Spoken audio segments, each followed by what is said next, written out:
Hi guys, what's up? Ako si Gerard, ang iyong digital guru at welcome sa isa na namang Tagalog tutorial. Para sa video na ito, aalamin natin kung paano mag-multicam edit sa Adobe Premiere. So, paano ba ang multicam edit? Well, ang pinakamagandang example nito ay mga sitcoms sa mga TV shows or series na nakikita natin. So, ito ang isang example ng ating edit.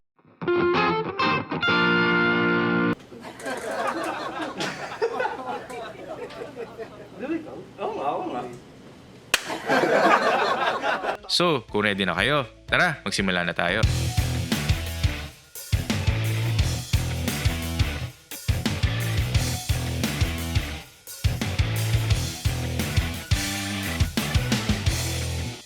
Bago tayo magsimula, I would like to thank my students for allowing us to use this video.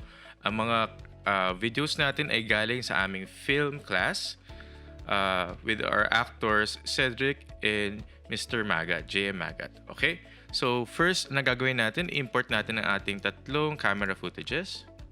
Okay, so explain ko lang yung mga shots na nakuha namin. So, magandang example para mag-multicam edit is naglaro ang dalawang actors natin ng isang slap bet competition, best of 3. Yung tatlong cameras, meron tayong wide shot, tapos dalawang close-up shot ng bawat actors natin. Unang-una, kailangan natin i-sync yung tatlong cameras. One way to sync all of the cameras together is magka-clap ka bago mag-start ang action. So yung clap na yon, hahanapin ni Adobe Premiere yon, yung parang spike sa audio, at dun niya ipagsisync lahat ng cameras. So again, very important ang mag-clap bago mag-action para mag-sync. Kasi kung hindi, mahihirapan kayo later. Let's start editing na gamit ang multicam. So first na gagawin din natin is magka-create ako ng bagong bin. At in-name ko tong multicam. Okay. So, susunod, siselect ko lahat ng clips natin at ilalagay ko siya sa loob ng bagong bin. Okay. So, dito sa bagong bin, select natin siya at i-right click. Tapos, select natin ang Create Multi-Camera Source Sequence. Pag ni-click nyo ito, pupunta kayo sa settings ng ating multicam. So, let's name this Slap Bet. Ayan. And then, sa ating synchronize point, so usually nandito yan sa endpoints, iset natin siya sa audio. So dito sa track channel, pwede kayo mamili. Kunyari isang camera lang ang merong mic, pwede kayo mamili which camera ang gagamitin niya or which track ang gagamitin niya sa ating tatlong camera video. Okay, so set natin lang siya sa default and everything then else sa default lang. Click natin OK. So ayan. So buksan natin ngayon ang ating multicam bin. So, ginawa ni Adobe Premiere, gumawa siya ng panibagong cam or multicam sequence. So, itong multicam sequence na to, ilalagay natin siya sa panibagong sequence. Pero bago tayo mag-start or bago natin gawin yon, ipapakita ko muna ang what not to do sa multicam editing. Okay, so, gagawa ko ng bagong sequence and then HDV 1280 by 720. Tapos click ko OK. Ito guys, just tandaan nyo lang na pag naka-off to, kunyari naka-off yung insert and override sequences, pag ni-click at drag nyo siya, mali yung pagka-import nyo. Kasi yung camera videos natin ngayon, nasa iba't ibang layers. So dapat iisang layer lang siya at kulay green. Okay, so paano makorek ito? So make sure lang sa ating timeline or sequence, click nyo to at i-off nyo siya. So yung insert and override sequences.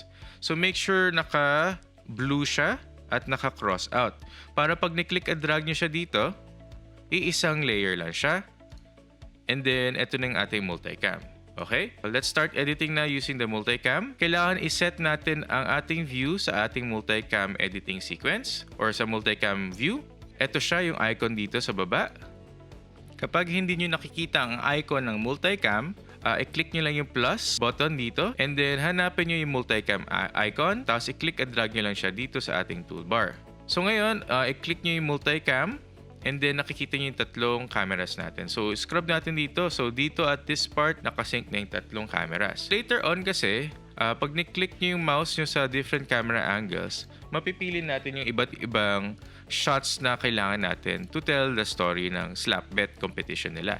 Ang gagawin natin later on, pwede natin gawin siyang live by pressing play. So habang nagpe-play ang ating time slider or ating footage, pwede tayo mag-switch to different cameras. So for example, pagka-play para suspense, dito muna close up sa ating actor and then change the wide shot, tapos doon sa actor natin ulit para may anticipation, and then dito para suspense, and then pagka-slap, dun tayo sa ating wide shot. Ngayon, i-cut natin tong sequence na to dito sa simula at i-try natin siya i-edit. So, ipipress ko ang play button. So, mag-start ako sa close-up. Yan. And then, pupunta ako sa wide shot. Tapos, sa reaction shot. And then, reaction ng ating actor. Tapos, balik tayo. And then, balik tayo sa ating wide shot. Ano ba? Ako na ba? So, ayan. Ay, kaya ka. 1-0. Ayan. Tapos, reaction shot. And then, reaction shot sa nagsampal. And then, wide shot ulit. Okay. So, ngayon, pag ni-scrub nyo back ang timeline ninyo, pansinin nyo, nag-iiba-iba na siya ng angle. Ito yung main video natin. So, pwede natin off ang multicam natin dito. So, nag-iiba-iba na siya ng angle. Later on, pag kunyari meron kayong angle na ayaw or gusto nyo palitan, pwede kayong bumalik na multicam view at make sure i-highlight nyo ang time slider nyo doon sa cut na yon. At using the multicam view, pwede kayo magpalit ng shot by just clicking the mouse over sa camera or footage na gusto ninyo. Okay? So, kunyari, yan, tapos ng ating sequence. I-move natin to sa gilid. At maglagay ngayon tayo ng intro ng ating sitcom. Open ko yung Finder. At i-import ko ang ating sitcom transition music at laugh track at yung ating initial footage or establishing shot. Ayan. And then dito, sa ating establishing shot, pili tayo ng magandang angle. So dito. Ayan. At i-drag natin siya dito sa simula. Okay? Pwede natin siya habaan konti. And then also, gamit ang ating effects controls, i-move natin ang position niya sa gitna. At after that, maglagay tayo ng intro transition music. So, dito tayo magsimula at i-cut natin tong part na to at ilagay natin siya dito. So, start ng ating multicam sequence. And then after that, sa ating laugh track, mag-cut tayo ng initial laugh track dito. At i-drag nyo lang siya sa simula ng scene para kunyari may feel na siya ng sitcom. And then, eto maganda tong laugh track na sound na to. Gagamitin natin siya pagsampal. So dito, i-duplicate natin tong laugh track na to. Para gawin yon, i-hold nyo ang Alt or Option sa keyboard at using your mouse, left click at drag. So may tawa na tayong ganyan. Tapos dito, so habang intense ang moment, i-duplicate natin ulit siya. So hold natin ulit ang Alt or Option sa ating keyboard at left click at drag. And then i-move natin sa next point. So dito, pwede itong magandang reaction to ulit. So lagyan natin ulit ang laugh track. So hold Alt again sa keyboard at left click at drag. Itapat natin siya dito. Sa last, parang point ng ating competition, itapat natin siya. So yan, after editing the laugh track with the video, panoorin natin ang final result.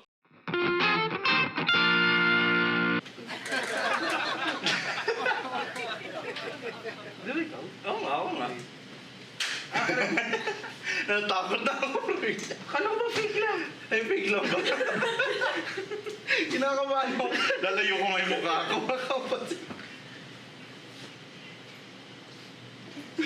Grabe intense. Ano ba? Ako na ba? Oo! Ay, kaya ka... 1-0. Tapik lang yun.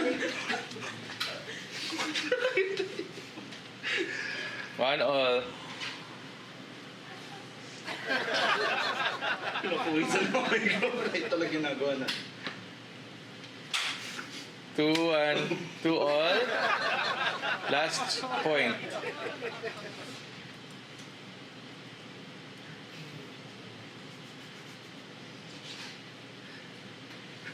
Nanginginig ko. Hindi.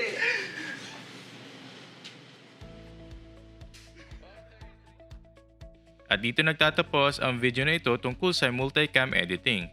Sana nakatulong ito sa inyo. Ako po si Gerard, ang iyong digital guru. Magkita-kita tayo ulit sa next Tagalog tutorial.